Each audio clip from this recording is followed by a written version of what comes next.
Well, hi everybody, and welcome to week 11, Principles of Independence. Now, we started last week on the road to independence and walked through several events and documents that were drafted, including the Stamp Act resolves in 1765. We started in 1761 and introduced the idea that there would be 15 years of suffering and petitioning and enduring infringements on rights of Englishmen by the colonists before we actually come to a point of independence. And we're going to get there today. You will have noticed that you have a fairly large packet of note sheets this week, 16 pages. The first 10 are what I'm going to cover with you in our lecture right now. And then the last 6 guys go along with a video. I want you to leave them in that order in your notebook. But those last 6 are an introduction to the first part of the Declaration of Independence, where we're going to actually parse the words and look at the ideas that are represented by those words. It's deep, it's rich, and it's wonderful. Now, when I say we're studying the principles of independence, and that's where we're going today, the truth is we have been studying the principles of independence since week 1 because they're biblical ideas. And we started way back at the time of the Hebrew Republic, didn't we? We started with the ideas represented there. Voluntary consent of the people to God's law, that they entered into a covenant relationship in their civil government. We saw that expressed over and over again throughout Scripture, this idea that legitimate governments are formed by voluntary consent, that there should be representation of the people in their government, the idea of a higher law to which everyone is accountable, including the king, so the king is under the law. The idea of local self-government distributed out and down, as opposed to a centralized form, which lends itself to tyranny, that God's system of civil government is distributing power out to the tribes, right? Where there's local self-government and a limited union. So all of those ideas and many more we've seen expressed as we've moved forward through time. And now we're getting to the founding documents of America, the Declaration and the Constitution, where we're going to really see them come to fruition. But the reason that we do this is when you leave this class, I want you to be firmly convinced, you guys, that the ideas you see expressed in our Declaration, in our Constitution, in our Bill of Rights, and what American government was set up on are biblical principles. They are not just another set of good ideas, they're God ideas. Because if they're good ideas, if that's all they were, well, that's kind of new and different, and it worked out for about 250 years. If that's all it was, well, then maybe it's time to evolve to something different, to some other new good idea, like socialism. Well, why not? So if they were just good ideas, well, maybe someone has a better idea. But if they were God ideas, if your government system is rooted in God ideas, those are never changing. They're transcendent. They represent a biblical idea of who man is and how civil government should operate according to God.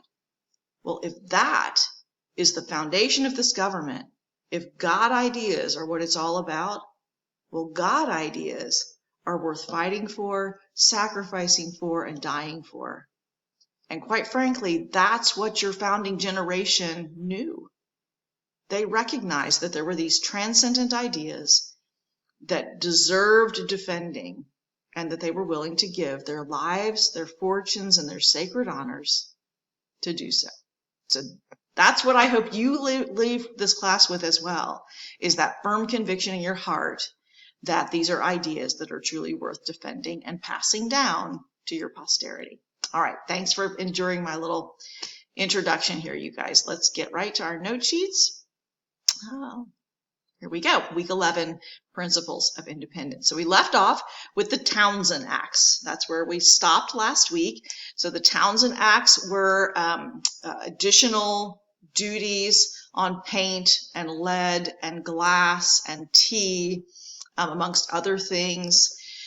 And they really were Parliament's statement that they had the authority to tax the American colonists, where the colonists had said, no, we've always had the right to tax ourselves locally. And yes, the king has a right to collect revenue from our colony, but Parliament, we have no representation in Parliament. They can't possibly know what our colony could bear or not bear, or how best to collect that money. And we've always had the right to decide for ourselves how we would collect the money that is due to the crown. The crown just simply puts in a request for their 50,000 pounds, and then our Virginia House of Burgesses determines how they will raise that and send it over. So that was what was not happening now, those rights of Englishmen to have representation when your property is being distributed. That's what's being violated. But we know there were other things being violated as well, right? The quartering of troops. They were taking over the government. They were sending officials that were now crown appointed officials and not locally selected. Trial by jury had been violated as people were hauled out of their colony into other places, to admiralty courts where there was no trial by jury. So all of those things were violations of their rights as Englishmen. Okay, 17 says Towns and Acts are now in place. Parliament has made quite clear that they believe they have the right to tax the colonists. In 1768 and 69, that 2-year period was really spent resisting. But I mean resisting as in the biblical process. And what's the first step? It's petitioning, right? So we don't show up in the streets with pitchforks and torches. We are writing and we are petitioning and we are appealing these things. So John Dickinson of Pennsylvania is a leader that comes to the fore in this moment, and he's a leader in the Legislative Assembly in Pennsylvania, and he's going to play a prominent role in the future. So I want you to meet him now. But he writes 12 what he calls letters from a Pennsylvania farmer. So I just want you to know that title. You may hear it again. And they're very influential. They're kind of editorials in the newspaper, like a blog post today. It circulates widely in the colonies. People become familiar with him and his ideas and why Pennsylvania opposes the actions of Parliament, the illegal actions, and it really begins to galvanize patriot support. It gives people something. Have you read those letters to Pennsylvania farmer? Yeah, what'd you think? And they begin to talk about it and really support one another. It kind of unites sentiment in favor of the patriot cause. At the same time, the Massachusetts Assembly, always on the ball, they're going to be petitioning the king and Parliament over the foreign government officers that are now present, the illegal trials that are taking place, the quartering of troops, etc. The Massachusetts Assembly also sends what's called a circular letter to other colonial assemblies, so to the other colonies. And that would best describe as like a forwarded email. So they write it, they send it to Delaware, they ask them to comment on it, and then forward it on to other colonies. So that at the leadership level, we're accomplishing kind of the same thing that John Dickinson is accomplishing through his writings in the newspaper. We want to be talking about these things and coming to a unified front on how we feel about these issues and how to petition, how to appropriately and productively petition Parliament and the king. So they send this circular letter. Well, what happens is, particularly in Virginia and North Carolina, Massachusetts has already done it, but they are passing resolutions of opposition to things that they think are illegal. And then they're petitioning the king saying, look, we have these grievances. We think this is out of line and not in keeping with English common law. So Massachusetts, Virginia, and North Carolina are actively petitioning and listing their grievances. And the king responds by ordering that their assemblies be dissolved. So their legislative assemblies are sent home and not allowed to meet. That should ring a bell with you, because that's exactly what happened with the tyrant king, Charles I, the one that led the country into the English Civil War, right? When the Puritans in Parliament were issuing petitions to him because he was forcing illegal loans, imprisoning people, not giving them a fair trial, quartering troops. So they issued the Petition of Right in 1628, and what did he do? Dissolved them, right, for 12 years. So we see the same response, this very high-handed response. Parliament and the king have evidently not learned the lesson of what's now almost 150 years have passed between Petition of Right and this moment. I popped this map in here just so you could see these different places that are now experiencing the heavy hand of Parliament and the king that is beginning to really spread across the colonies, and it's not just Massachusetts that's experiencing this. Okay, so now jumping forward to the year 1770. So 1767 was the Townshend Acts. 1768 and 69 are primarily spent petitioning and resisting verbally, if you will, in a written form. And then there's a turning point event, March 5th, 1770, called the Boston Massacre. So most of you will have at least heard of that event. Let me at least spell out for you what happens. So there's an event at the Customs House in downtown Boston, not far, just steps away from the port itself, from where all the docks are located. And the Customs House is where all those duties are collected, Townshend duties, which the people of Boston and all of the colonists believe are illegal. So there's a lot of tension. And then, as I've mentioned before, there are increasing numbers of British troops who are occupying the city. It gets to a point where I think we said 1 in 6 people in the town of Boston is a British soldier that's being quartered in private properties all around the town. So you can imagine, tensions are very high. And then on top of that, it may have been the day before or a few days before, there was a young man named Christopher Sider. You don't remember his name, but he was a young kid, young teenager, and he and some friends had been harassing this guy that was a shop owner that was loyal to the crown. And he was shot by the shop owner and killed. So again, tensions are very high. There's restlessness in the streets. It's kind of like dry tinder waiting for a spark. And there was a fight that broke out down at the docks, and it escalated. And then pretty soon we had an angry group of Boston citizens who made their way to the Customs House, they were angry at the British soldiers. That had been the subject of this fist fight that had broken out. So they know there's going to be a British sentry standing right in front of the Customs House with his musket. And so they approach him, they kind of start yelling at him, and he's pretty soon some buddies show up, some other sentries to guard their concern. So, 4 or 5 more show up to guard the Customs House. And pretty soon you've got a handful, 10, 12 British soldiers that are there, and an officer shows up. And as he's taking command of the scene, he's telling them all, under no circumstances are you to fire. Do not fire. Well, some soldier in the midst of this chaos, and guys, it had gotten chaotic, like the Bostonians were now throwing snowballs at them and yelling. And these weren't like light, fluffy snowballs. These were ice-packed, heavy, hurtful kind of snowballs, ice chunks. And in the midst of the chaos, some soldier heard fire and fired. And when he did, all of his compatriots did. So one single volley, that's all that was fired. But when the smoke cleared, there were 5 colonists that were dead, unarmed colonists. 7 more were injured. And I'm sorry, all 5 weren't dead immediately, but there would be eventually 5 that would die of their wounds and 7 injured. So now we have a real problem, because the leadership was not there. The Sons of Liberty were not there. Samuel Adams wasn't there. John Adams, Paul Revere, Dr. Warren, Joseph Warren. None of those guys were present at the scene. And now they kind of had to sort out what happened and how to respond to this. So that's why I have March 5th and then March 6th, because we want to pay close attention to the response, because the emotional response would have been to go home and grab your muskets, and it could have been chaos in the streets, taking on these British occupiers. That was the emotional desire of much of the town of Boston. But leadership said, no, this is not. Remember, guys, we always appeal to the higher law, because that's what we desire. That's what we're appealing. We've been petitioning for the king and parliament to abide by the law, and we have to set that example. And they will. So the very next day, there's a town meeting, and that would be like a city council meeting. So the town comes together, and of course they're hearing all this testimony and hearing about what happened and how to respond. And they come up with the instructions from the people of the town of Boston. That's why I put it right up here. So March 6th, come the instructions from the people of the town of Boston. There's a delegation of men who are sent to address the guy in charge, he was the lieutenant governor, because the governor wasn't present. So they go to address the Lieutenant Governor Hutchinson, and they bring with them the law.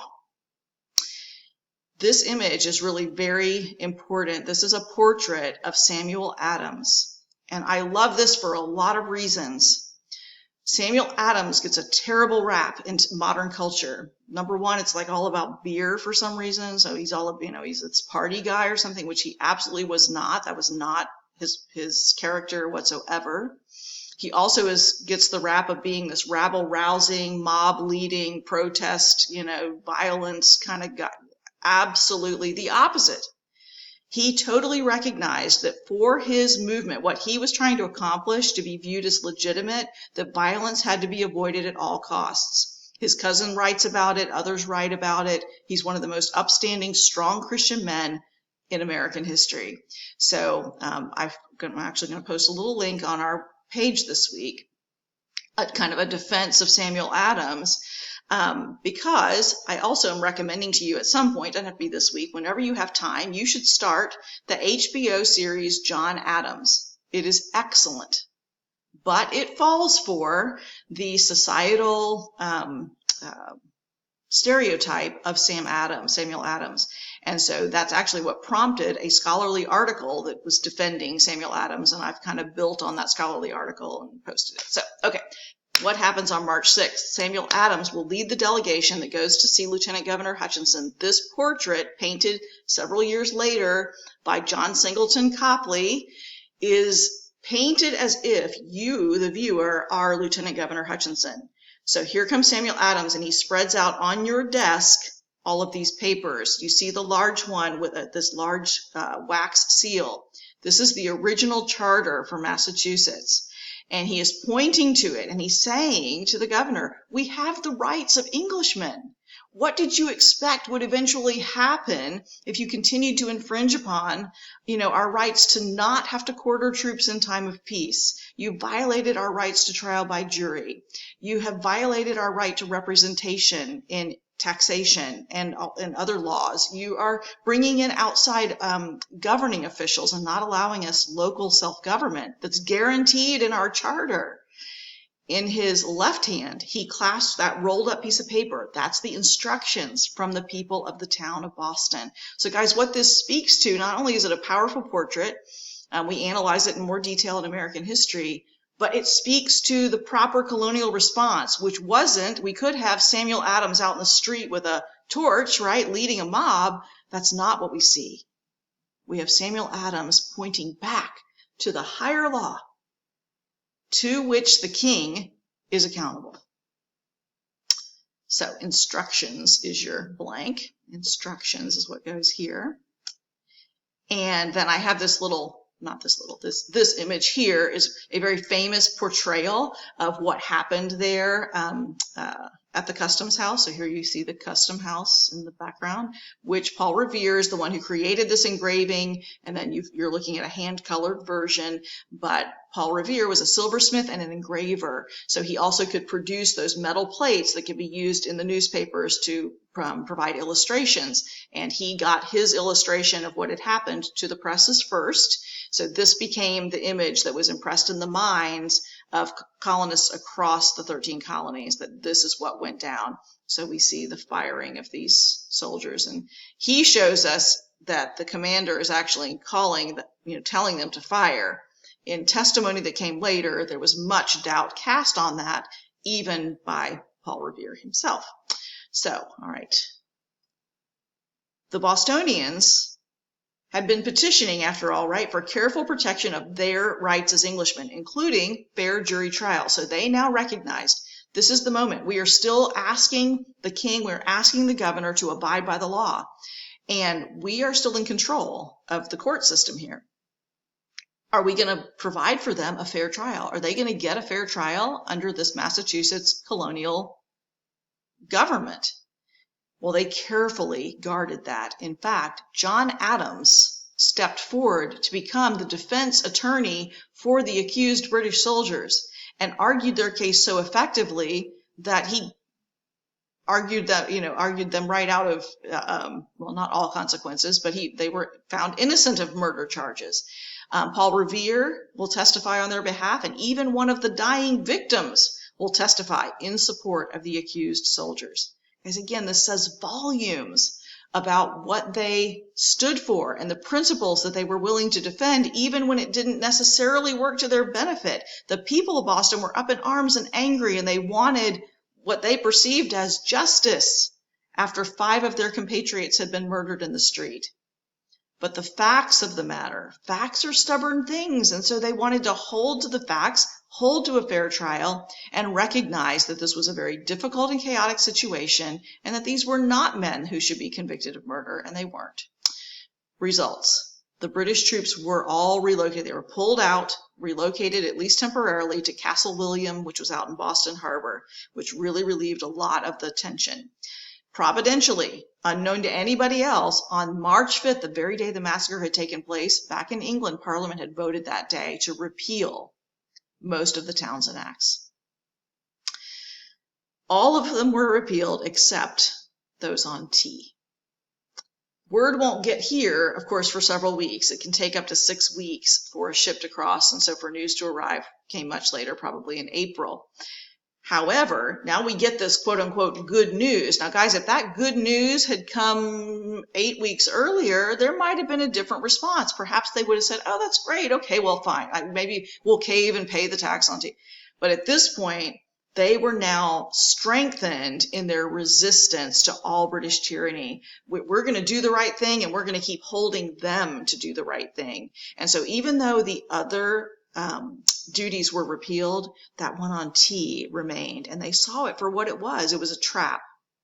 If we can get them to accept that, they knew in years to come that they would expand it to other things. If on principle we've accepted it and we've said that it's legitimate, then it'll grow.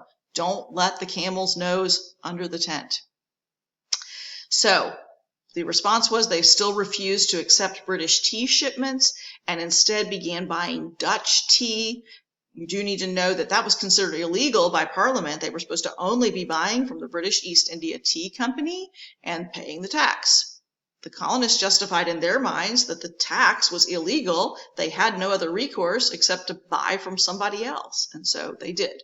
So they were buying from the Dutch limited amounts of tea, but because they did not have readily available, and it was expensive, but they don't now have this readily available tea, and so the colonists began to shift to other things. And so you really have the Boston Massacre and then the follow-on to that event to thank for the popularity of things like herbal teas in America. Hot chocolate became a new fad, as well as coffee drinking.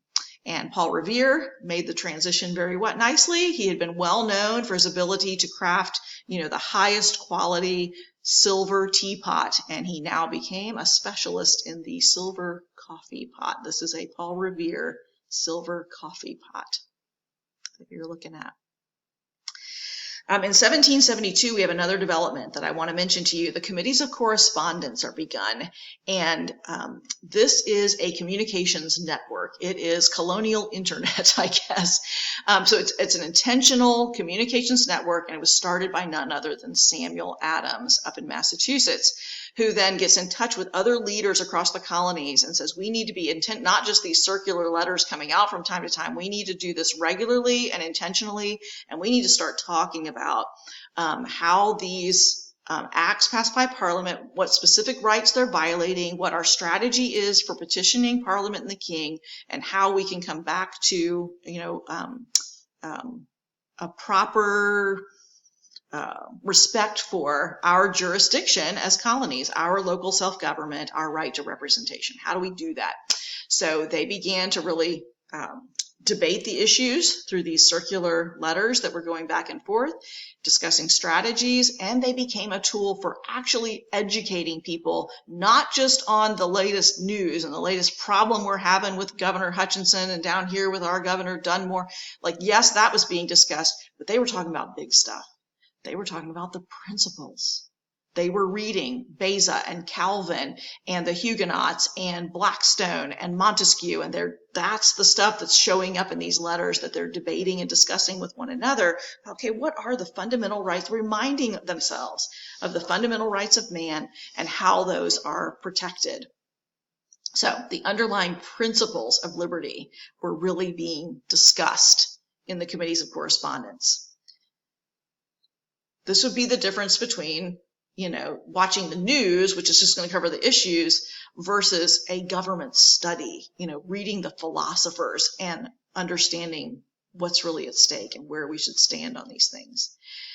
In 1773, we're going to have another crucial moment on the timeline here, because in 1773 in May, Parliament passes something called the Tea Act. And the result will be in Boston, their resistance eventually will be the Boston Tea Party. That's not going to come right away, but eventually they're pushed to that. And I want to make the case that they are pushed to that. They are left with no other option. So Parliament's Tea Act does not impose a new tax. And a lot of people think that that's what it was. It wasn't. It actually removed a tax. So there was no new tax on the colonists. It actually removed a tax that was on the East India Company. So it used to be when they would import their tea from India, they paid an import tax. And of course, they had to pass that cost on to you. So now, whatever, tea costs $1 a pound. You pay 50 cents a pound in your tax. So now it's $1.50 coming into the colonies. Plus, there was a Townshend Act duty that they were trying to generate revenue just on the American colonists, so you might pay another 50 cents a pound in that tax. So all that to say, there was no new tax, but they dropped the tax on the East India Company. They retained the small Townshend Act tax that had been left on the books. Even though people were refusing tea, there wasn't much paying of it because there weren't hardly any imports of tea into the colonies. But that was exactly the problem. Is because the colonies were boycotting it and they were drinking hot chocolate and coffee, the East India Company, they didn't have a market to sell their tea to. So the tea starts piling up in the warehouses back in England, and they get so much of it, thousands and thousands and thousands of pounds of tea that are coming in, and there's nobody to sell it to. And they were afraid they were going to take this huge financial loss. So Parliament is coming to their rescue. And they're like, look, we can probably, we're not taking away the tax because by golly, those colonists are going to pay it, but we'll remove the tax that you're charged so that you're able to drop the cost dramatically. And it'll be so cheap that they'll surely buy it now because it'll way outstrip the Dutch tea. It'll be so much cheaper and our stuff's so much better. They'll buy it from you. They won't mind paying that tiny little tax. So that small Townshend duty to which the colonists objected remained in place. The idea being to help the East India Company. So the overarching idea was that it would be like getting your Starbucks drink. The colonists liked that English tea, but by golly, they were not paying that illegal tax. Well, now they've made it so stinking cheap that it would be like going to Starbucks and, okay, you can get your drink for $1.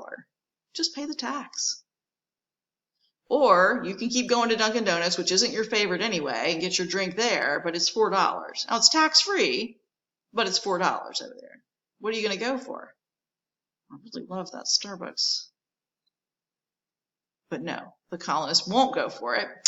They refuse to pay that small Townshend duty. They would rather, on principle, continue to pay the higher price for any tea that they did get.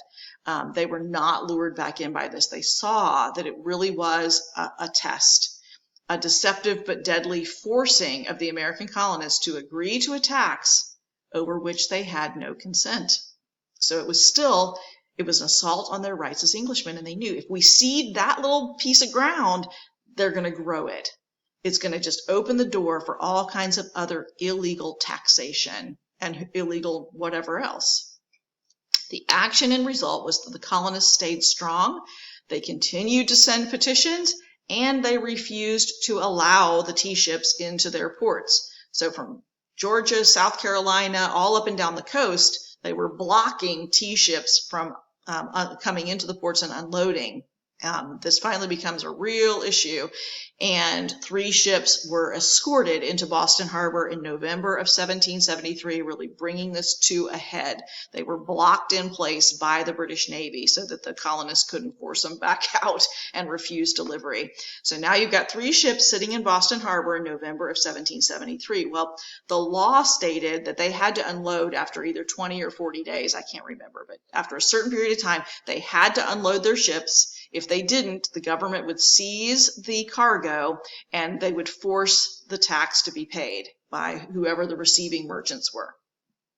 So the only way to avoid this illegal tax collection was to get those ships turned around, that they could not unload. We do not want that cargo unloaded.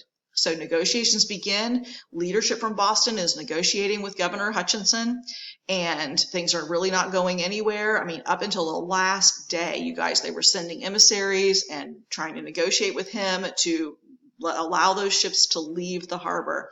And finally, last negotiation failed at the last possible moment. They exhausted all of their options. And the representatives of the Boston town meeting now vote to destroy that tea to prevent payment of the illegal tax. The thing you need to know, again, that we get this false idea that, again, these were some kind of rioting protesters that just came storming down to the ships and were just, violently hacking open tea chests and destroying everything in sight and throwing tea everywhere. And it was the opposite of that. It was like a surgical military exercise. They literally lined up in, I'm bad at military terminology. Anyway, like line by line. They lined up in military formations. They were divided into 3 groups, with commanders in charge, one for each ship, specific tasks. They were instructed to only destroy the tea, to be very careful to protect the property of the ship owners. Because guys, what was the whole issue? Was property. You should circle that. The whole issue was, we want our property, our tax money to be respected. We want to be able to give voluntary consent to the ways that revenues are raised. And so we're going to be very respectful of your property as well. The only thing that was destroyed were 342 chests of tea. The folks who came on board requested keys so that they can unlock the holds and not do damage, not hack through doors or anything like that. They were given the keys so that they could access the cargo holds. They relocked them when they were done. They swept the decks, neat, orderly, quiet. They said the only sounds you could hear were the hacking open of the tea chests and dumping into the harbor. Let me fill in some blanks for you. Sweeping the decks. There was a broken lock on one of the ships and it was replaced. No rioting, no mob action. This is a contemporary image of what was happening that evening. So here you see these folks on board dumping the tea. There were some of the group that disguised themselves as Mohawk Indians. The reason behind that is that the colonists at the time had adopted the Native American as a symbol of freedom. So for them, they were like dressing up as the Statue of Liberty or something as they came on board to dump this tea. And then you see these observers over here on the wharf. So there were hundreds of people that were standing there, observed the whole thing, and testified. It was quiet and orderly. And so that was December of 1773 when the Boston Tea Party took place. The response from Parliament, they were absolutely incensed at this, which was seen as rebellious behavior. How dare you question our authority in this way? So in the spring of 1774, there was a set of 4 laws passed by Parliament. They were called the Coercive Acts. To coerce someone is to force, if you want to put that up there in your margin. So the Coercive Acts were what they were called by Parliament. The colonists called them the Intolerable Acts. We will not tolerate that. They can't be tolerated. So the spring of 1774, these Intolerable Acts, a package of 4 laws, was passed in retaliation for the Boston Tea Party. The first one was the Boston Port Bill. Also, you should know there were actually several other ports that had smaller versions of tea parties. But Boston was seen as a center for leadership amongst the Patriot movement, and so they were targeted. They were going to be made an example of. So the Boston Port Bill would close Boston Harbor to all ships. A military blockade was placed around the city, and I'm going to show you a map of the city in a moment so you get a view of how this totally and absolutely cut them off from all commerce. So as of June 1st, 1774, they would be closed unless they agreed to pay for the destroyed tea and submit to all English laws. Well, they weren't going to do that. That was the point, is that they were still arguing against these violations of their English liberties. So it was designed to starve Bostonians into submission because their entire livelihoods depended largely on cod fishing, whaling, merchant ships, And then all the other businesses in town were dependent on those folks making money and doing what they did. So all of their goods had to come in by ship because this is Boston right here, right here. So it sits on this tiny little peninsula. This was all water. So they were surrounded by water, the Atlantic Ocean out this way. And you see this little tiny strip of land. In some places, it was like 3 wagons wide, called the Boston Neck. And so the British military will set up a checkpoint right here on the Boston Neck. And military ships are blockading the harbor, and the town of Boston was entirely cut off and controlled now by the British military as of June 1st, 1774. The second part of the coercive acts was called the Massachusetts Government Bill, again targeting that colony. From now on, Governor Hutchinson would appoint his own council. They would no longer be elected by the people. He would also choose all the judges and all the sheriffs, replacing all judges and sheriffs who had been elected by the people. These royally appointed sheriffs were now supposed to choose the juries for trials. So that was problematic because people recognized, like, even if we are tried locally, the jury will all be loyalists. They will be people who are favoring the crown and its position because the royally appointed sheriff is going to pick out the jury. Trials were also able to be moved outside the colony or to England if it was deemed necessary. The government bill moved the capital of Massachusetts from Boston, just arbitrarily picked a different city and said, no, you can no longer meet in Boston. You have to meet in Salem. But all the public records have to stay here in Boston. So it essentially kind of cut them off at the knees. They didn't have what they needed to actually conduct business. So it was in effect as if you had dissolved the assembly. So they moved it from Boston to Salem. They were limited to only 1 meeting per year, and all of the little local town meetings, Lexington and Concord and Salem and whatever, the local town councils were all told you can't meet at all unless you get permission from the royal governor. So it completely undermined any kind of local self-government. Again, guys, guaranteed in their charters, and they'd lived that under those charters. You've read the Massachusetts Bay Colonies Charter, the Massachusetts Bay Charter, and some of the Pilgrim Code of 1636, laying out how they're going to have their assemblies every year and who's going to be sent and how they vote and all those things that were laid out there. They've been living under those regulations for 150 years, and now it's being yanked out from under them. The third part was the Quartering Act. All this did, grab your highlighter, it just expanded the Quartering Act. So it was already bad, but now you couldn't even be fully reimbursed for what you were asked to provide for these soldiers. So only fractional reimbursement. And if troops there in Massachusetts were accused of a crime against a citizen, so let's say that you had these soldiers staying in your unoccupied barn back in the back 40 on your property there, but you've got some soldiers staying out there, and then you suddenly notice that there's a bunch of stuff missing from the barn, so you bring them to court because you believe that they have stolen and sold some of your harness and whatever. Well, that trial will not take place in the colonies, so they will be only tried in English military courts back at home. Well, are you going to be able to pay to go across the ocean and testify against these guys? No. And is it likely that they are going to have a more friendly audience and a friendly judge than they would here locally? So it just brought up all kinds of fears that it could be crimes even worse, like attacking your daughter, and they would not be tried for that here in the colonies, that it would allow them to get off scot-free for crimes against the colonists. So the colonists the Bostonians called this the Murder Act, not just the Quartering Act, because they believed that it would encourage lawlessness and abuse in the British troops occupying Boston, knowing that they would not be held accountable locally for their crimes. And then finally, I have to mention the Quebec Act because it's going to come up again in the Declaration of Independence. So one of the coercive acts was called the Quebec Act, and it expanded the boundaries of Canadian territory southward.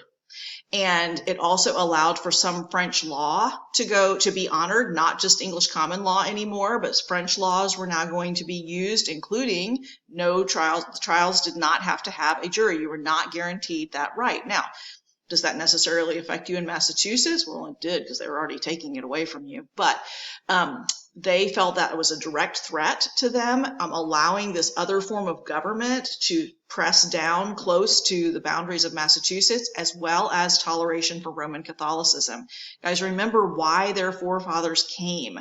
The Puritans came because they wanted religious liberty and because they had experienced such persecution, even under the Church of England, which had been trying to move back towards Catholicism at that time. So they saw this as a threat to their religious liberty and their civil liberty by England giving more authority, more land, more influence to Catholics in Quebec, and offering French law, allowing French law to grow in that territory.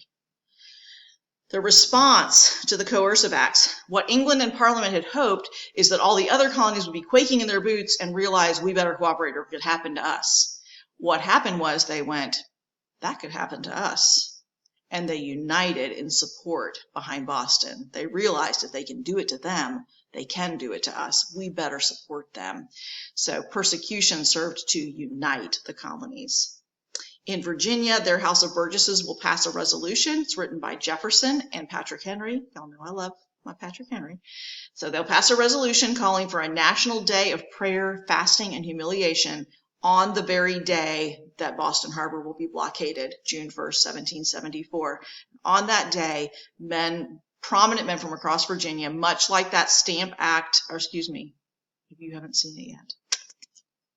Yes, I think you did see the Give Me Liberty. Yes, the Give Me Liberty video you've already watched.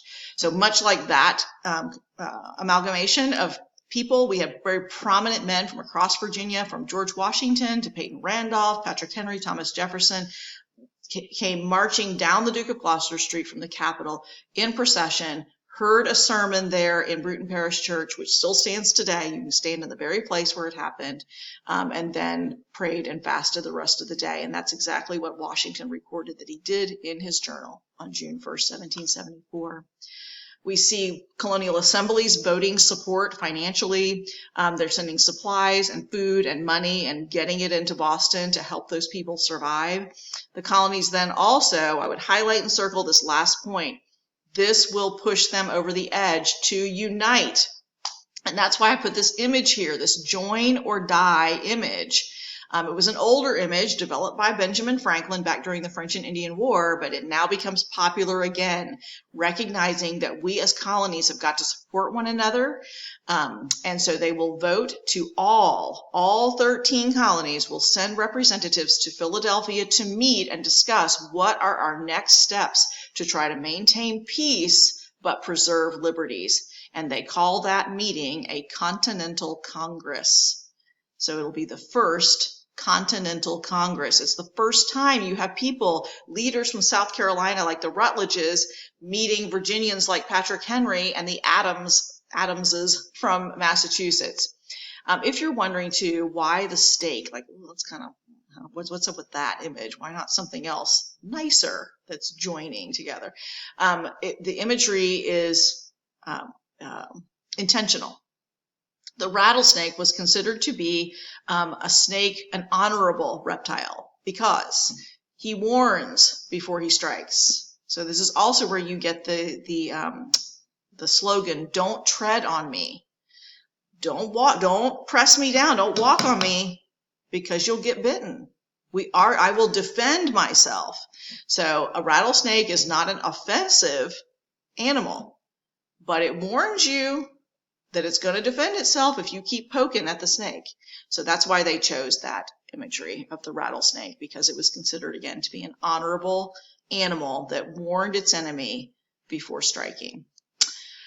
The long-term suffering, because now we've had this going on since 1761, and we are at 1774. So 13 years now, we've been enduring and petitioning and trying to make progress, asking for repeal of these illegal acts.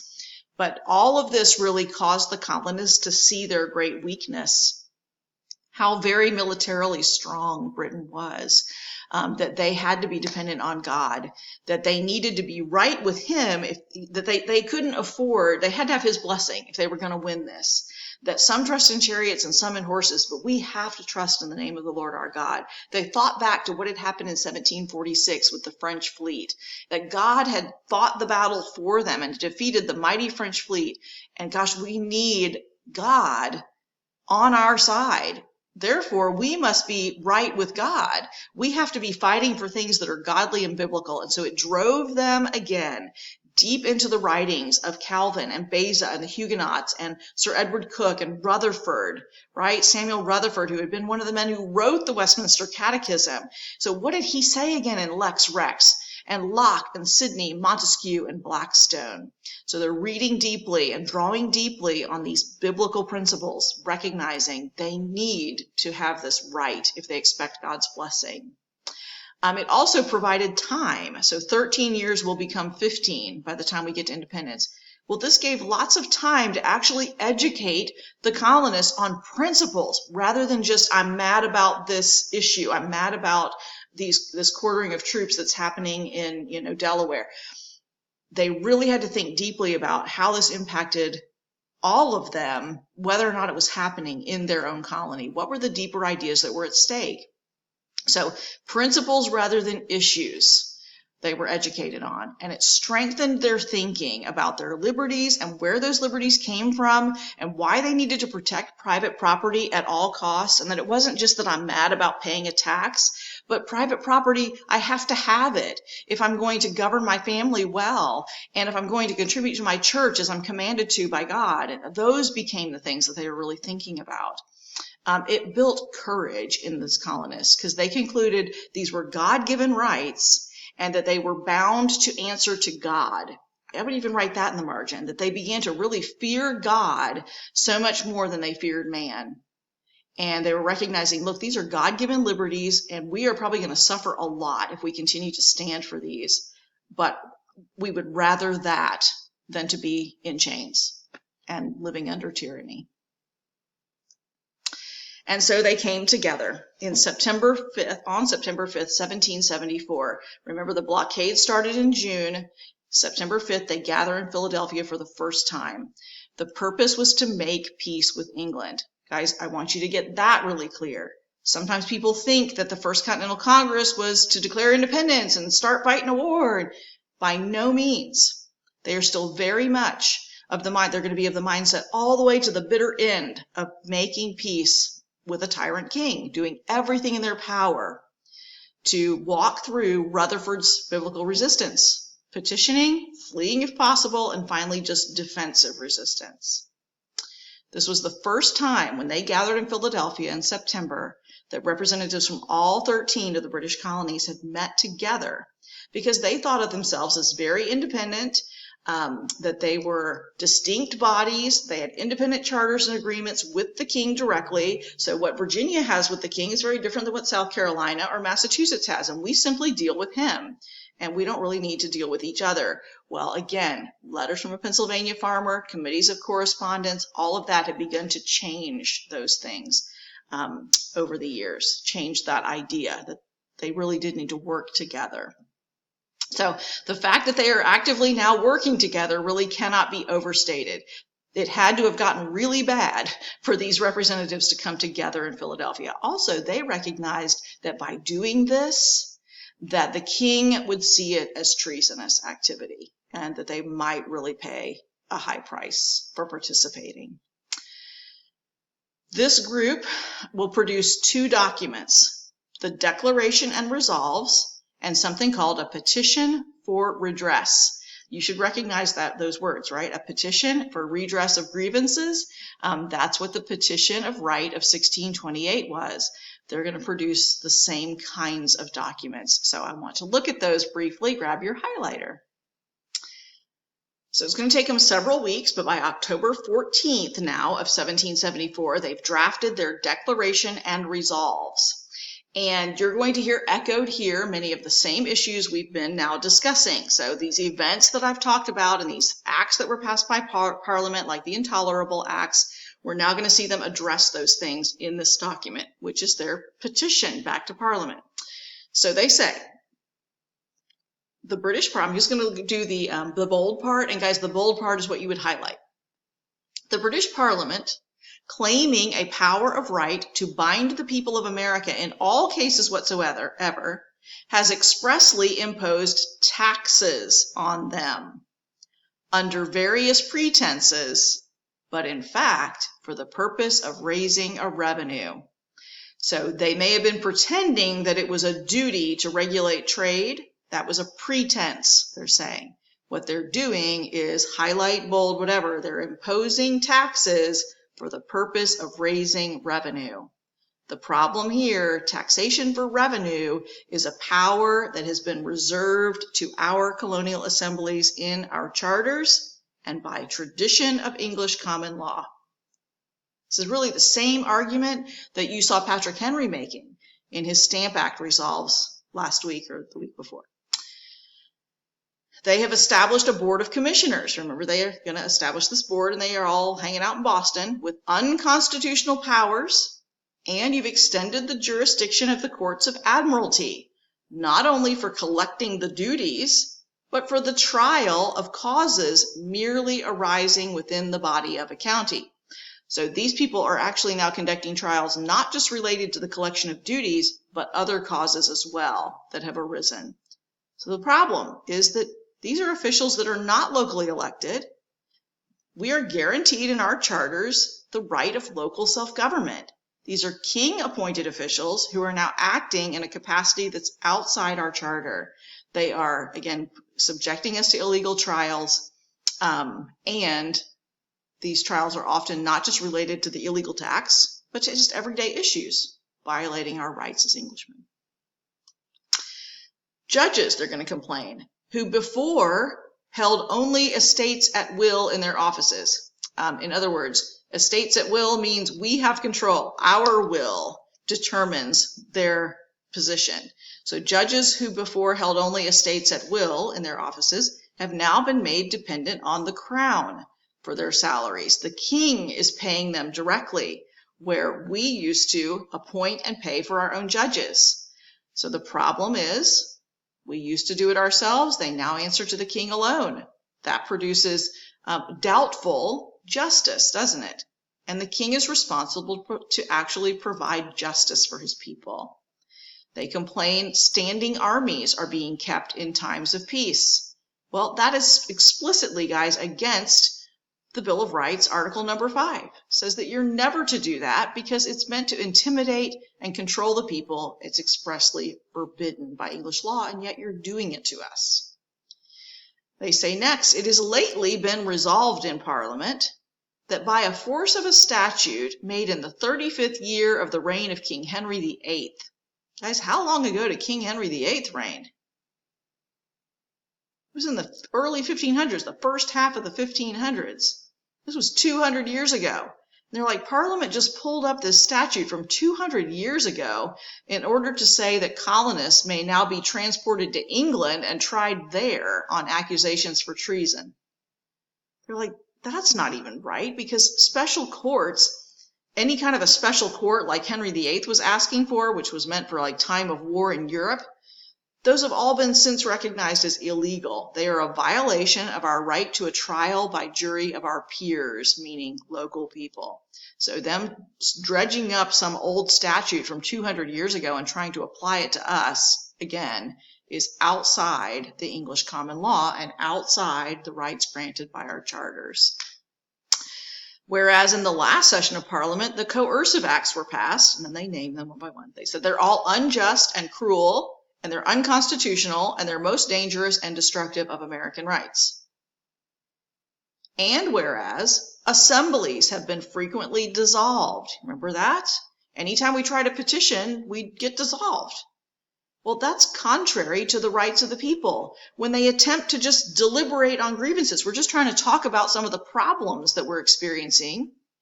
And we have dutiful, humble, loyal, and reasonable petitions to the Crown. We've been drafting these petitions to the Crown for redress.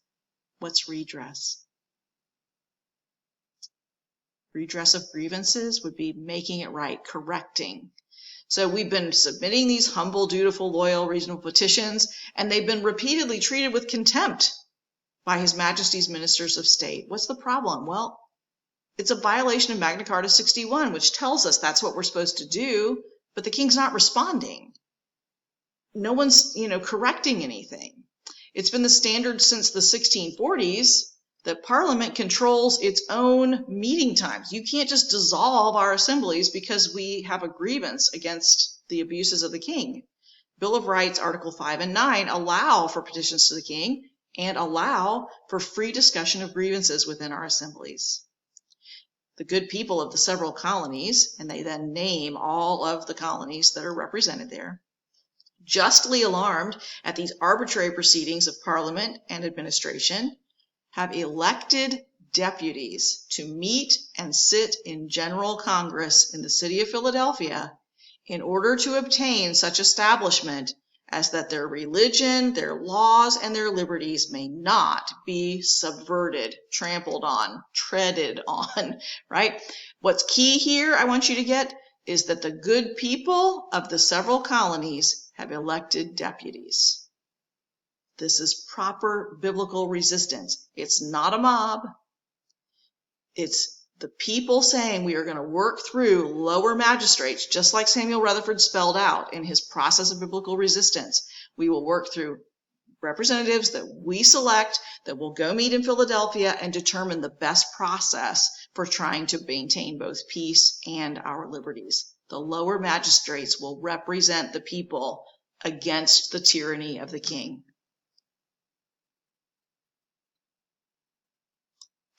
Whereupon the deputies do as Englishmen, we are Englishmen, as their ancestors in like cases have usually done, for the purpose of asserting and vindicating their rights and liberties. What are we doing? These deputies, we are Englishmen. And we're calling back on the example of our ancestors who've gone before us, who have petitioned a tyrant king. So we do that too, and we now declare, that's why it's called a declaration, we declare that the inhabitants of the English colonies in North America, by the immutable laws of nature. Guys, what are the laws of nature? Blackstone said they are the laws of nature and nature's God. The laws of nature are God's laws. So we claim by God's law, by the principles of the English Constitution, and by our charters and compacts that we have the following rights. This should again ring a bell, just like Petition of Right. They are rooting it every time in law. According to this case, we have this law, right? According to this statute, according to that from way back when. They're doing exactly the same thing. Just as our ancestors have done in the past, we are asserting and vindicating our rights and liberties because of the law of nature, God's law, the principles of the English Constitution, and our charters or compacts. We appeal to the law for these rights. But the most important law being this one, the laws of nature, which supersede even the English Constitution because they're God's laws. Resolved. This should all sound familiar too. Get your highlighter ready. Resolved. Because of all that, here's what we declare. We are entitled to life, liberty, and property. There's that phrase, life, liberty, and property. We've never ceded to any sovereign power whatever a right to dispose of either of those without our consent. We have to give our consent before you can mess with our life, liberty, and property. Our ancestors who first settled these colonies were entitled to all the rights, liberties, and immunities of Englishmen. It's in our charters. When we immigrated, we didn't forfeit any of that. That's what 3 says. 4, the foundation of English liberty and all free government is the right of the people to participate. How do you participate? Representation. Okay, they aren't represented in the British Parliament. They are entitled to exclusive power of legislation in their province. I know that's fancy language. We have the right to legislate for ourselves, and the only place we can do that is in our local legislatures, because that's where our representation is preserved. This is the only place we can be represented. Number 5, we're entitled to the common law of England, especially being tried by our peers. And we're entitled to the English statutes that existed at the time of our colonization. So all the English law should apply to us as well. Resolved that our colonies are entitled to all the immunities and privileges. Guys, immunities and privileges are rights. We're entitled to all the rights that are granted and confirmed by our charters or have been secured by our codes of law. We're entitled to be ruled under those things because the king has approved them over the years. We've always had this. Number 8, they have a right to assemble peaceably and to consider grievances and to petition the king. It's been guaranteed to us in the Bill of Rights. So if you prosecute us or you send out these prohibitory proclamations, if you arrest us for that, it's illegal. Okay, that's what they're saying here. We have a right peaceably to assemble. Remember that language. You're going to hear it again. Number 9, keeping a standing army in these colonies without consent of the legislature of the colony, that's against the law. They're right, it is. It's against the law. 10, it is necessary to good government and rendered essential by the English Constitution that the exercise of legislative power in the colonies by a council appointed by the crown, that's unconstitutional and dangerous and destructive to the freedom of American legislation. Parliament governing over us is illegal and dangerous and unconstitutional. All of which, all those things, the deputies, okay, representing the people, that's when they say deputies, the representatives, on behalf of themselves and their constituents, watch this language, they do claim, demand, and insist on. I would highlight that. Well, I highlighted the whole thing, but they do claim, demand, and insist on. Make a point there, guys. That is the same language we saw in the English Bill of Rights. When they finally invite William and Mary, they get rid of that horrible tyrant, James II, who had been abusing their rights again, and they're like, oh gosh, are we going to have another war? And they say, look, guy, it's time to step down, or we've called William and his army and your daughter, Mary, and we've invited them to take the throne. James the tyrant disappears, William and Mary come to the throne, and Parliament presents them with the English Bill of Rights, and they, in that document, say, look, we claim, demand, and insist on our rights and liberties as Englishmen, because they're not going there again. It's the same language you see here in this declaration coming from the representatives of the 13 colonies. So they say, look, those things can't be legally taken from them. They can't be altered or abridged by any power whatever without our consent by our representatives in our provincial legislatures. And I said, what is the mood of this statement? Is this like begging for peace? And they want peace, but they're being very firm. You might have another word for it, but they are claiming, demanding, and insisting. And so now comes the resolved part. Resolved that the following acts of Parliament are infringements and violations, and they then list all these violations. And then finally they say, look, all of that is not appropriate and it must be resolved. And so for right now, here's what we're going to do.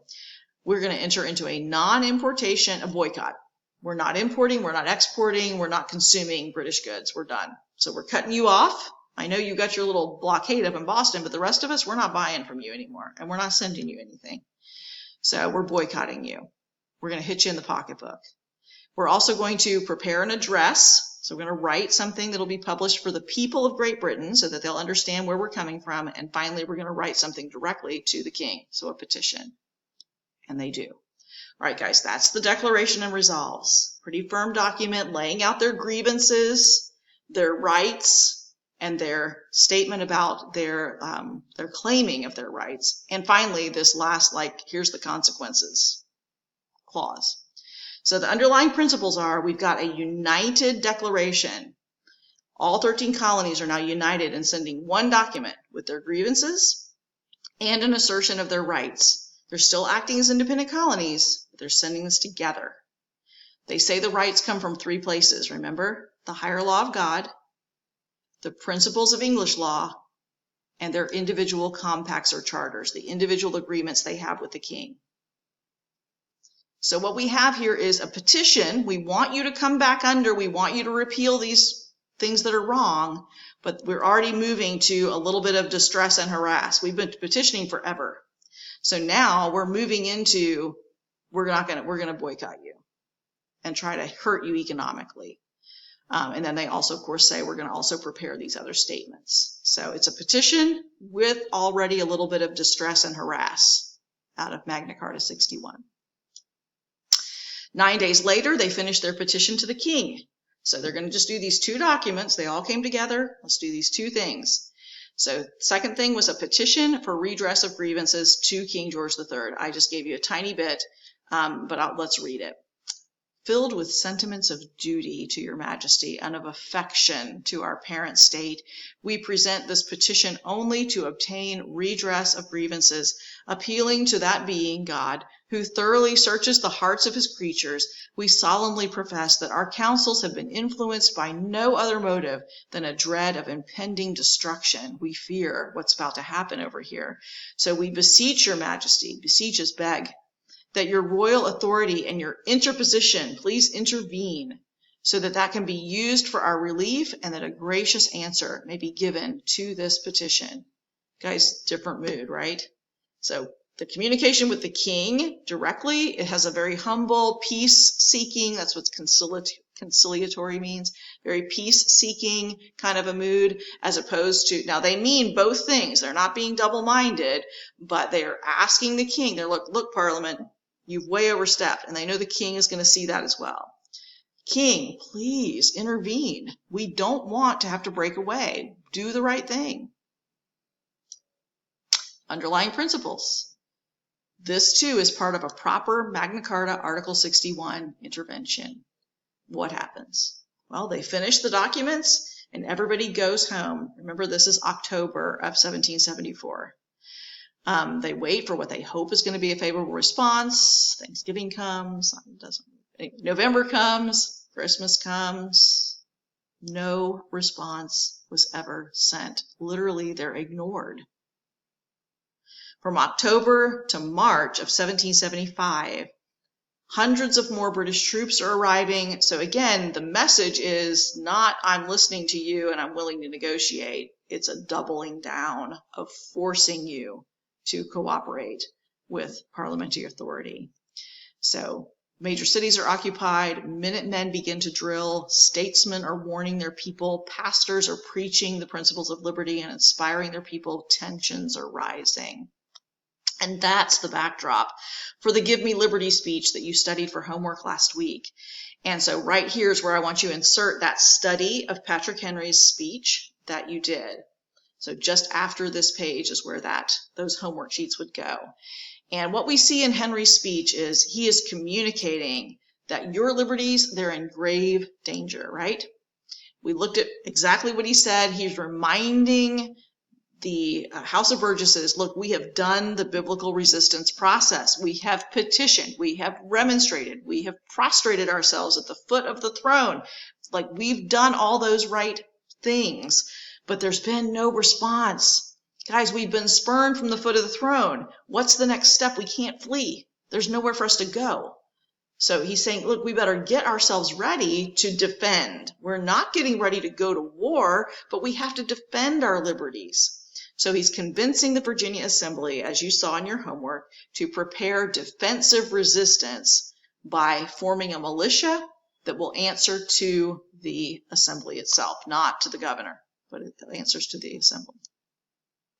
And number 5, he seems prophetic because he says the next gale that sweeps from the north will bring to our ears the clash of resounding arms. He's saying, there's a war is about to break out. We better be ready to defend ourselves. Our brethren are already in the field. Well, they weren't already in the field, but they would be just a few weeks later. And guys, that becomes kind of the hallmark of Patrick Henry. It always has been. He has a vision. He knows what the consequences are going to be if we don't act now. He sees the handwriting on the wall over and over and over again. So he saw it back at the time of the Stamp Act. He sees it now, and he's going to see it later as well. So sure enough, April 19th, 1775, that's when the first shots are fired. This is important.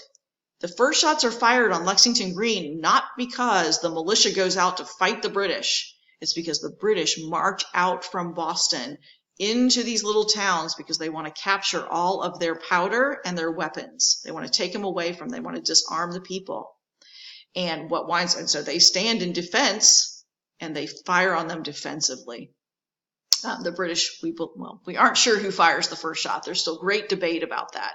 But whatever the firing, we know who initiated this conflict. It was the British who marched out of Boston to come and take away any means of defense that the colonists had.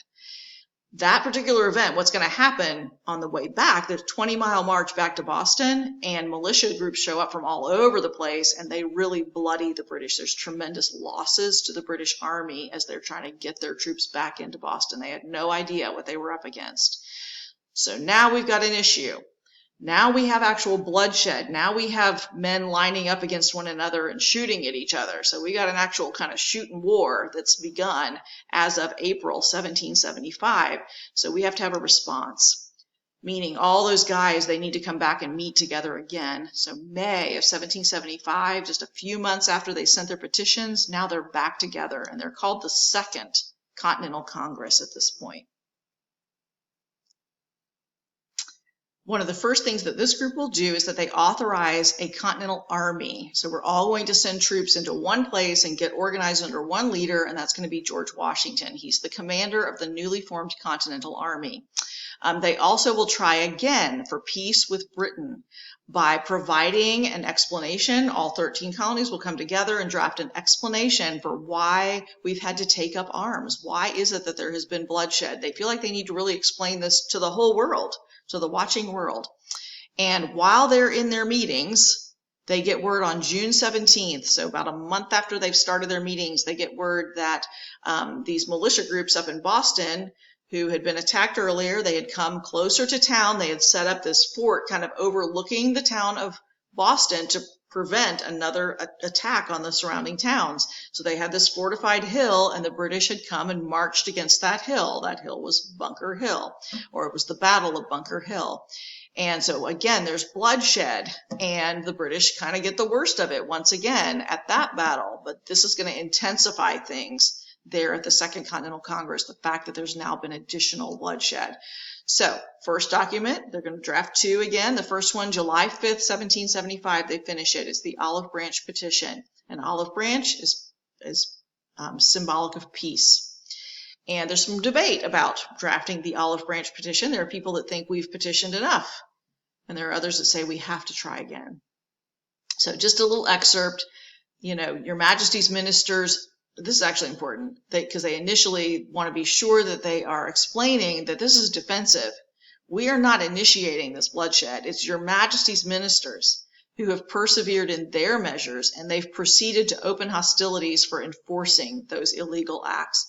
And they've compelled us, they've forced us to arm in our own defense. Guys, I really do want you to get that you're going to see the founders over and over again explain the fact that they are only acting defensively. Why are they doing that?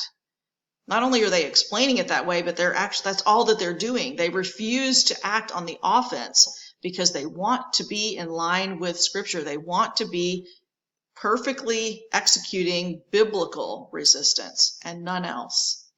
They say, we think ourselves required by indispensable obligations to Almighty God and to Your Majesty and to our fellow subjects and to ourselves, immediately to use all the means in our power that's not incompatible with our safety for stopping the further bloodshed, effusion of blood, and for averting impending calamities.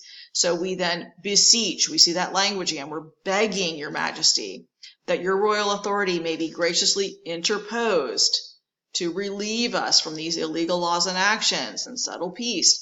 Please, Majesty, give us some mode, some way by which our petitions may be improved into happy and permanent reconciliation. We want peace.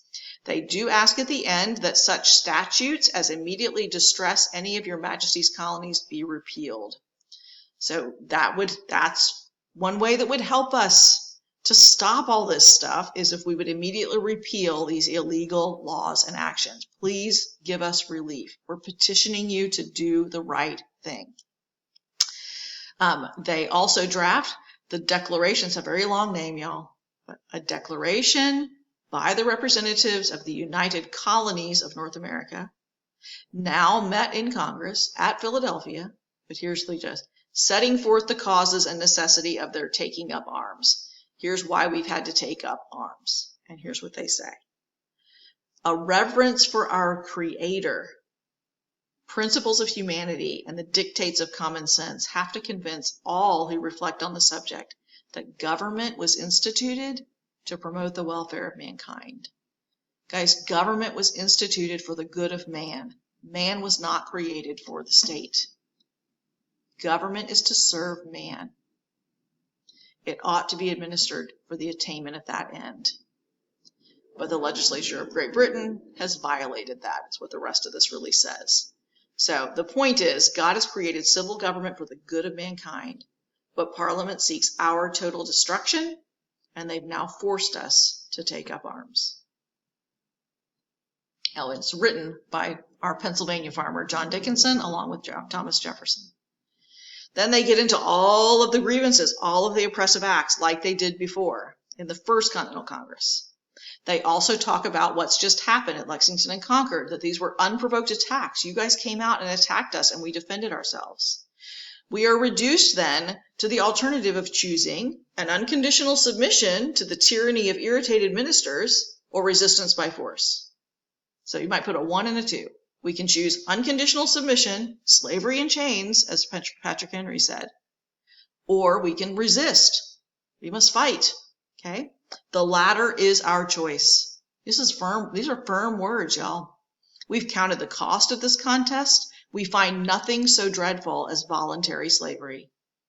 Honor and justice and humanity forbid us tamely to surrender that freedom which we received from our gallant ancestors and which our innocent posterity have a right to receive from us. It has been passed down to us. We have a responsibility to guard, protect these ancient liberties, rights of Englishmen, and pass them on untarnished to our posterity. Guys, you have that same responsibility today. You have been gifted incredible liberty, incredible rights in this country. We have a right to we have a responsibility, a duty to understand them, to protect them, and to pass them on to your children. You won't be here forever. What are you leaving to the next generation? We cannot endure the infamy and guilt of resigning succeeding generations to the wretchedness which inevitably awaits them if we basely entail hereditary bondage upon them. If we don't do the right thing, we can't stand the thought of the reputation we would have. So, summarizing that paragraph, we're being forced to choose between tyranny or resistance, and we choose resistance.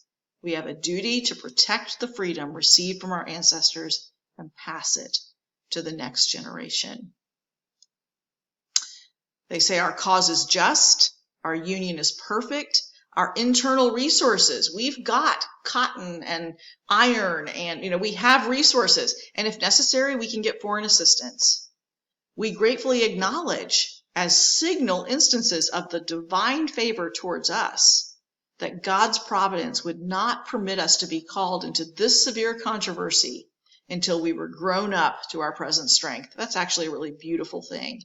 They're saying, God did not allow us to face this controversy with you until we were ready. We didn't know, but God was allowing us to grow up in our strength and in our ability to provide for ourselves. And we even got to practice doing war. We previously exercised, we got to do the French and Indian War to get ourselves ready to fight. And we now possess the means of defending ourselves. So our hearts are strengthened, fortified. We most solemnly, before God and the world, declare, here's the declaration, they declare that the arms that we've been compelled to assume, you forced us to take up arms, we will employ them for the preservation of our liberties, being resolved to die free men rather than to live slaves. That's wonderful language as well. We summarize that here. We've been forced to defend ourselves. We will use those arms to preserve liberty, and we will live free or die. That becomes, I believe, the slogan, the motto for the colony of New Hampshire. Live free or die. They go on, lest this declaration would disquiet the minds of our fellow subjects in any part of the empire, we want to assure you that we aren't trying to dissolve the Union. We want to remain, we're going to defend our liberties, we're going to fight, but we don't want to have to. Okay, necessity has not yet driven us into that desperate measure of declaring independence. We've not raised armies with ambitious designs of separating from Great Britain. We don't want to be independent states. That is not our design. We don't want independence. But here, we're in our native land, they're telling Parliament, in defense of the freedom that is our birthright, that's number one, and for the protection of our property that's been acquired by the honest industry, the work of our forefathers, the labor of our forefathers and of ourselves. We've acquired this property. We're going to protect our property. We're going to defend our freedom. Life, liberty, property, you guys. We've taken up arms for that because there was violence actually offered, and so we've taken up arms. We'll lay down our arms when hostilities cease on the part of the aggressors, and all danger of their being renewed is removed. We will not lay our arms down before that. So very firm language, peace seeking. We don't want independence, but we will resist tyranny. We fight in defense of our freedom and our property. And then they end with a humble confidence in the mercies of the supreme and impartial judge and ruler of the universe. We most devoutly implore his divine goodness to protect us happily through this great conflict, to dispose our adversaries, that would be you, to reconciliation on reasonable terms, and thereby to relieve the empire from the calamities of civil war. We don't want to go there. Well, without even seeing the olive branch petition, the king responds, because he's heard about not only Lexington and Concord, but he's heard about Bunker Hill. And so his immediate emotional response, he lashes out in August 1775 with a proclamation for suppressing rebellion and sedition. In it, what he calls on is not just the officers, both military and civilian, but anybody employed by the king is already supposed to be suppressing anything that they think is patriotic behavior.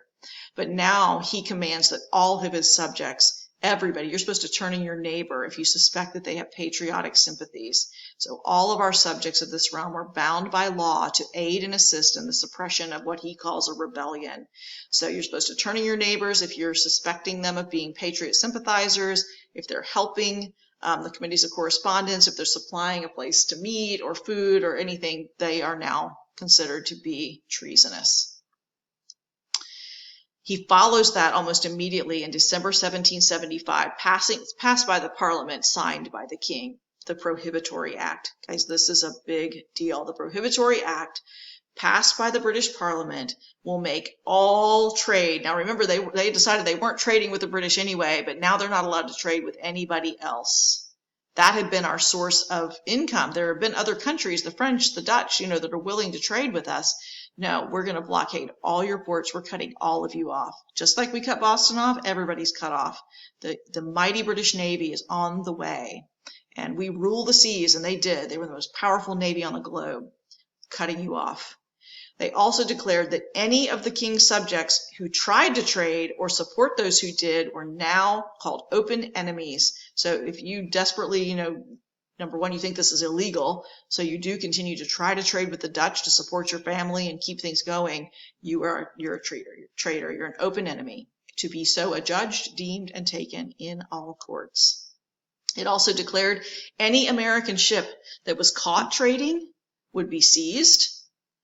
Your cargo would be sold for benefit of the crown, and all your sailors would be forced to join the British Navy and fight against their own people. No reimbursement to the owner. Finally, it removed the protections of the English common law and of the British military in defending traditional rights of Englishmen. It declared them to be out of his protection.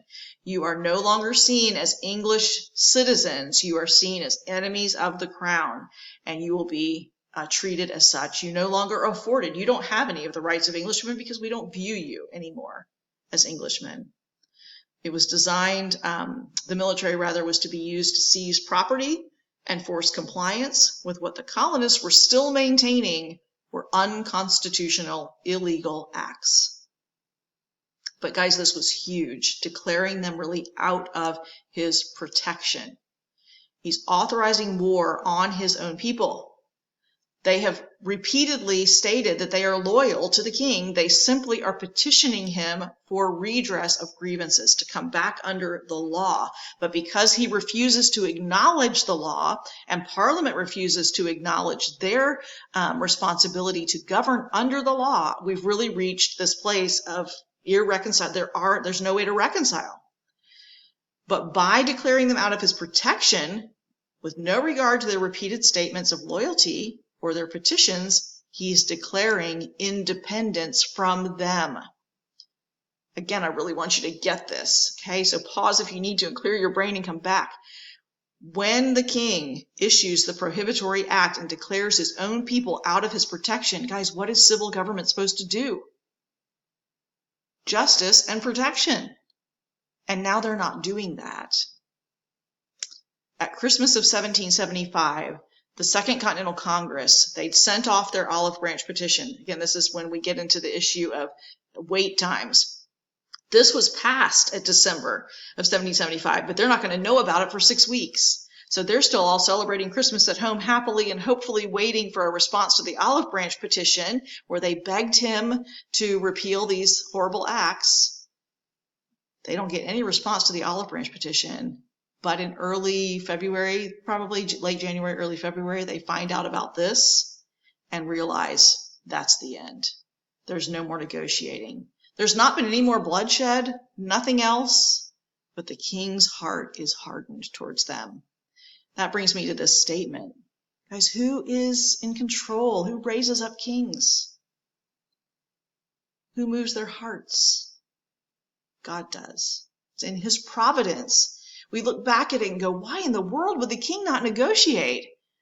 Why would he want to risk war with his own people and stretch all his resources and when they were already suffering so much? Guys, the king's heart's in the hand of the Lord. As the rivers of water, he turns it however he will.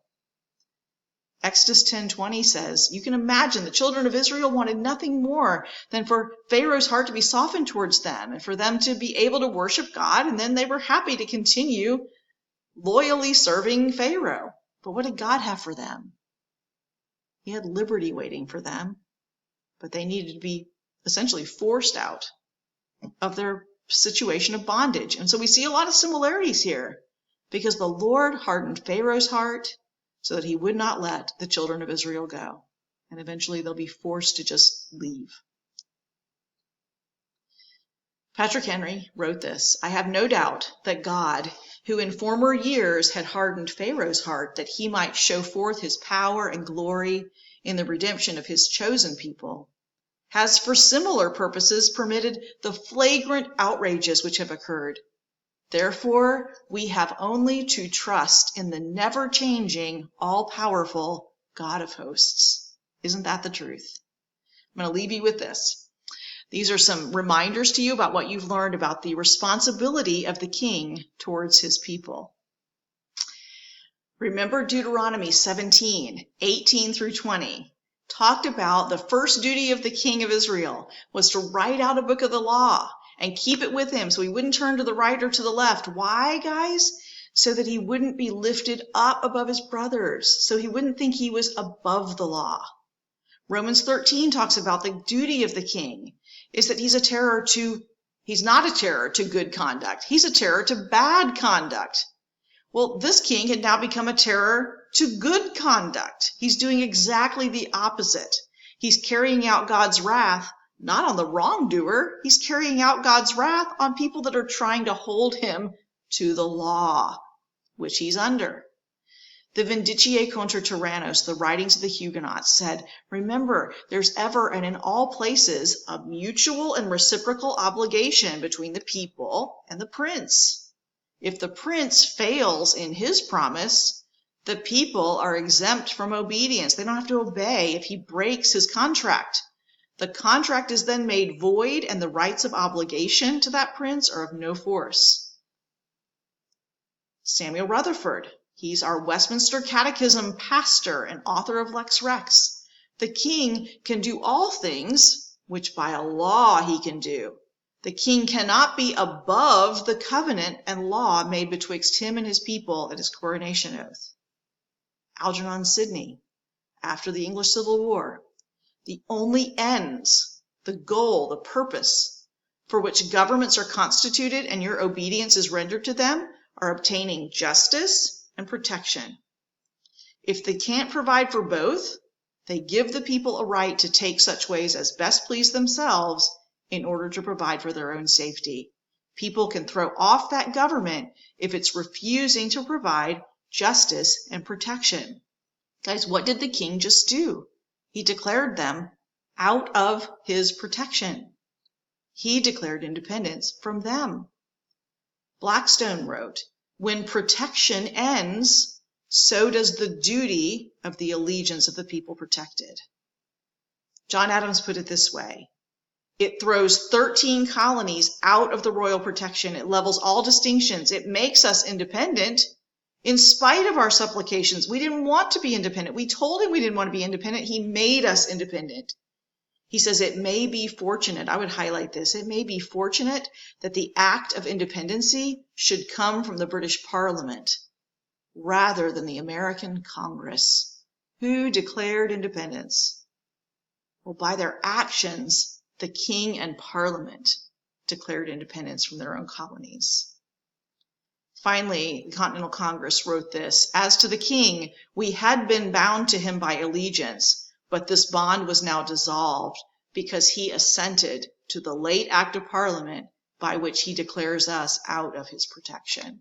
He has declared independence from us. And so, in June of 1776, the Lee Resolution was introduced to the Second Continental Congress. Guys, I cannot stress to you enough how solemn, how heavy this was. This moment when, at long last, the idea of independence was presented to the people. Richard Henry Lee, who you saw supporting Patrick Henry back at the time of the Liberty or Death speech, Richard Henry Lee of Virginia was the one instructed to introduce this. Virginia sent him and said, "We want you to try to go ahead and move towards independence." And he introduced this motion: resolved that these united colonies are, and of right ought to be, free and independent states, that they are absolved from all allegiance to the British Crown, and that all political connection between them and the state of Great Britain is, and ought to be, totally dissolved. That was June 7th, 1776. At that point, the delegates from the 13 colonies would return to their colonies to receive instructions about whether or not to vote for independence. It would be a month later that they would cast those deciding votes. That's where we're going to pick up with your homework. Your initial homework is to look at the opening words of the introduction to the Declaration of Independence, those very famous words. We hold these truths to be self-evident, right? So we're going to look at that. You're going to memorize that introduction. And then I'm also going to have you do a little bit of homework on the Articles of Confederation. It comes right out of, I don't have the book here, but your Story of the Constitution, the book that you ordered to go with this class. So you've got chapter 3, some work to do in the Story of the Constitution. All right, y'all have a great week. Be in touch if you have any questions as always. And I'm going to look forward to seeing you next week.